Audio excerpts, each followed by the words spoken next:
رسول اللہ صلی اللہ علیہ وسلم نے فرمایا کہ تم میں سے اگر کوئی جان لے کہ اذان کے وقت یا صف اول میں پہنچنے کا اجر و ثواب کیا ہے تو تم آپس میں اس کام کے اوپر، حدیث مختلف ہیں، الفاظ یہ آپس میں اس کام کے اوپر سبقت کرو، ایک دوسرے سے سبقت لے جانے کی کوشش کرو، یعنی مسابقت اور مقابلے بازی ہو۔ میں نے پہلے پہنچنا، اذان کے بعد سب سے پہلے میں پہنچوں گا، یعنی مسابقت ہو، آپس میں ایک دوسرے کے ساتھ کمپٹیشن شروع ہو جائے۔ اور رسول اللہ صلی اللہ علیہ وسلم نے کہا ایک تو سبقت ہے، دوسرا یہ کہ اگر تمہیں قرہ اندازی کرنی پڑے تو تم اس کام میں قرہ اندازی کرو کہ میں نے پہلی صف میں کھڑے ہونا، اس بات میں قرہ اندازی ہو۔ مثلا اذان کے بعد ایک صف ہے مسجد کی، اس میں 35 ہماری صف میں تقریباً بندے آتے ہیں یا 40 آتے ہیں، اذان کے فوراً بعد 80 بندے آ گئے، اب قرہ ڈلے گا کہ بھائی کٹھے آئیں، ہمارا حق پہ۔ تو رسول اللہ صلی اللہ علیہ وسلم یہ بات سمجھا رہے ہیں کہ اتنا زیادہ اجر و ثواب ہے پہلی صف میں آنے والوں کے لیے کہ اگر قرہ ڈالنا پڑے تو ایک دوسرے کے لیے مسابقت کر کے ایک دوسرے کے ساتھ قرہ ڈالیں کہ میں نے پہلے کھڑے ہونا ہے، میں نے آگے کھڑے ہونا ہے۔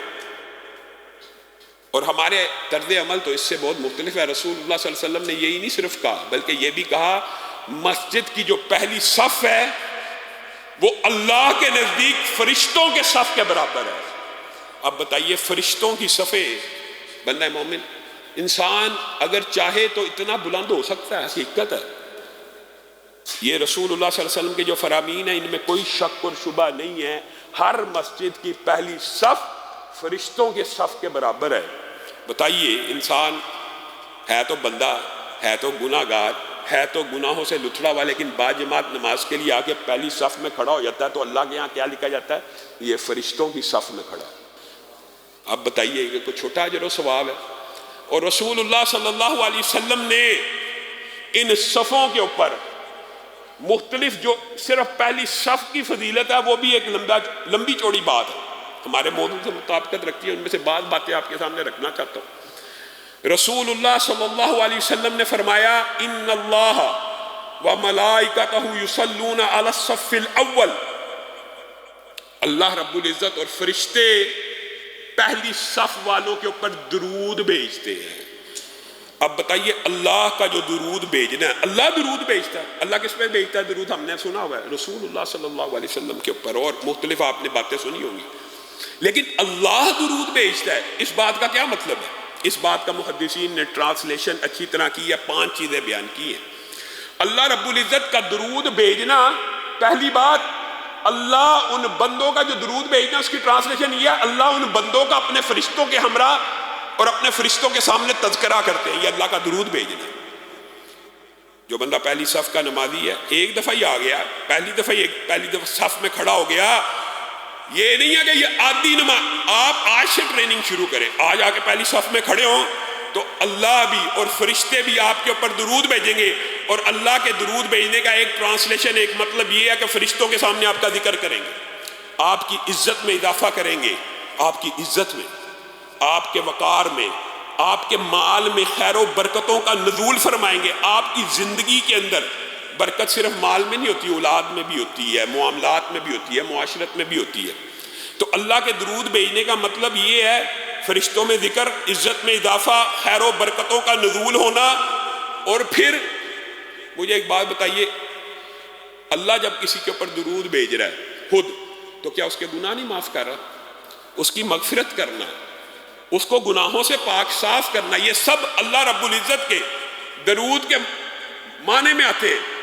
اور فرشتوں کا جو درود بھیجنا وہ یہ ہے کہ فرشتے رب کے سامنے یہ دعا کرتے ہیں اللہ اس بندے کی مغفرت فرما، یہ فرشتوں کا درود بھیجنا۔ اللہ یعنی فرشتے جو دعا اللہ سے کرتے ہیں، جو اللہ تعالیٰ خود درود بھیجتا ہے، جی جو مفاہیم اس میں پوشیدہ ہیں تقریباً وہی مفاہیم فرشتوں کے درود میں بھی پوشیدہ ہیں، لیکن فرشتہ مانگ رہا ہے، اللہ مانگتا نہیں ہے، اللہ کر دیتا ہے۔ فرشتہ مانگتا ہے تو کیا فرشتہ اپنی مرضی سے مانگتا ہے؟ یہ بات بھی آپ نے یاد رکھنی، لا یسبقونہ بالقول وہم بامرہ یعملون، وہ اپنی مرضی سے ایک لفظ نہیں بولتے، اللہ کے حکم کے پابند ہیں. اللہ نے حکم دیا ان کے اوپر درود بھیجو، یعنی ان کے لیے مغفرت کی، ان کی برکت کی دعا آپ کیجئے، آپ کرے. قبول کس نے کرنی ہے؟ اللہ نے. وَلَا يَشْفَعُونَ إِلَّا لِمَنِ ارْتَضَىٰ، وہ کسی کی سفارش نہیں کرتے مگر جس کی اللہ چاہے. تو اللہ کے حکم سے سفارش کر رہے ہیں آپ کی اور میری. کن خوش نصیب لوگوں کی؟ جو پہلے صف میں آ کے باجماعت نماز کو ادا کرنے کی کوشش کرتے ہیں.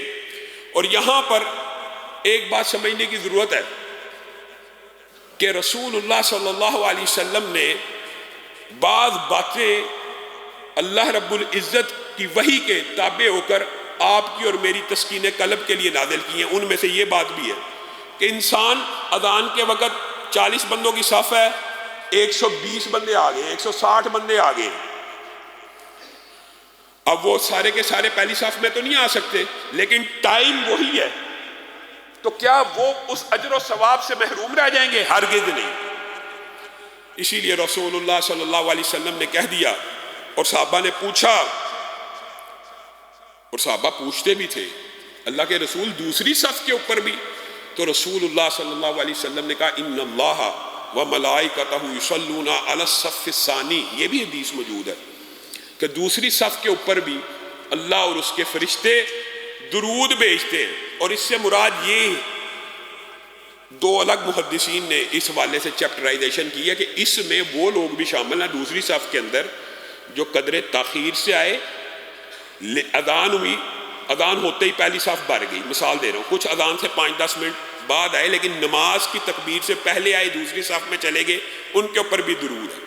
لیکن وہ لوگ جو سارے کے سارے ایک یکمشت آ رہے ہیں، 160 بندے آئے، 4 صفوں کے بندے آگے، اب وہ جو تیسری اور چوتھی صف میں چلا گیا، پہلی اور دوسری صف کا تو رسول اللہ نے نام لے دیا، تو کیا تیسری چوتھی صف والا محروم رہ گیا؟ ہرگز نہیں. ان اللہ وملائکتہ یصلون علی الصفوف الاول، اور دوسری روایت میں گیا علی الصفوف الاولی. اس سے مراد یہ ہے کہ نماز قائم ہونے سے پہلے 10 صفحے بنے، 20 صفحے بنے، نماز کی تکبیر سے پہلے جتنی بھی صفحے بنیں گی ان سب کے اوپر اللہ اور اس کے فرشتے درود بھیجتے ہیں. بات ختم. پھر جھگڑا بھی ختم ہو جاتا ہے، پھر بندے کے دل میں وہ بات بھی ختم ہو جاتی ہے میں پہلی صف میں کھڑا نہیں ہوا. اگر آپ پہلی تکبیر سے پہلے پہنچ گئے تو آپ ان صفوں میں شامل ہیں کہ جن کے اوپر اللہ اور ان کے فرشتے درود بھیجتے ہیں.